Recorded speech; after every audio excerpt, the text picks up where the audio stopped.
Hello दोस्तों, आपको welcome कहता हूँ ifactner.com के लर्निंग वीडियो ट्यूटोरियल्स में।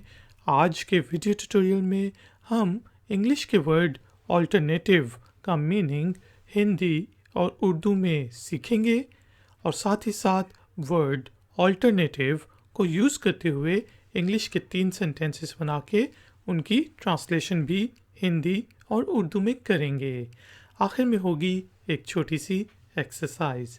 तो शुरू करते हैं अपना आज का ifactner.com का वीडियो ट्यूटोरियल।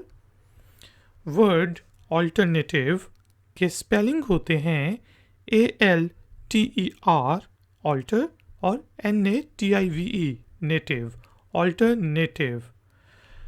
हिंदी में इसका मतलब होता है वैकल्पिक, उर्दू में इसका मतलब होता है मुतबादिल, वैकल्पिक या फिर मुतबादिल। एग्जाम्पल सेंटेंसेस हमारे पास हैं। What's the alternative? अब मैं कोई काम कर रहा हूँ और आप कहते हैं ऐसे ना करो यार, ये ना करो, तो मैं कहूँगा व्हाट्स द ऑल्टरनेटिव? इसका वैकल्पिक क्या है, इसका मुतबादिल क्या है? What's the alternative. इसी तरह आप कहते हैं अच्छा तुम इस तरह कर लो, तो मैं कहूँगा it's a good alternative.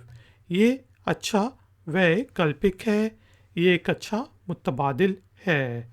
It's a good alternative. इसी तरह I have an alternative plan, कि मेरे पास एक वैकल्पिक प्लान है, मेरे पास एक मुतबादिल प्लान है। I have an alternative plan. तो हमने देखा वर्ड ऑल्टरनेटिव का मीनिंग होता है वैकल्पिक, मुतबादिल, और हमने सेंटेंसेस बनाए। What's the alternative? It's a good alternative. I have an alternative plan.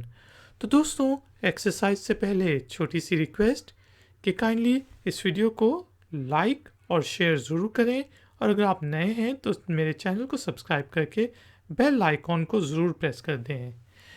Exercise के तौर पे आपने वर्ड ऑल्टरनेटिव को यूज़ करते हुए छोटा सा सेंटेंस बनाना है और नीचे दिए गए कमेंट्स बॉक्स में पोस्ट कर देना है। अगर उसमें कोई गलती होगी तो मैं आपको बता दूंगा। थैंक यू वेरी मच कि आपने मुझे इस ट्यूटोरियल के लिए ज्वाइन किया। मिलेंगे एक और नए ट्यूटोरियल में। Until then, take care, keep learning, keep enjoying. Good day.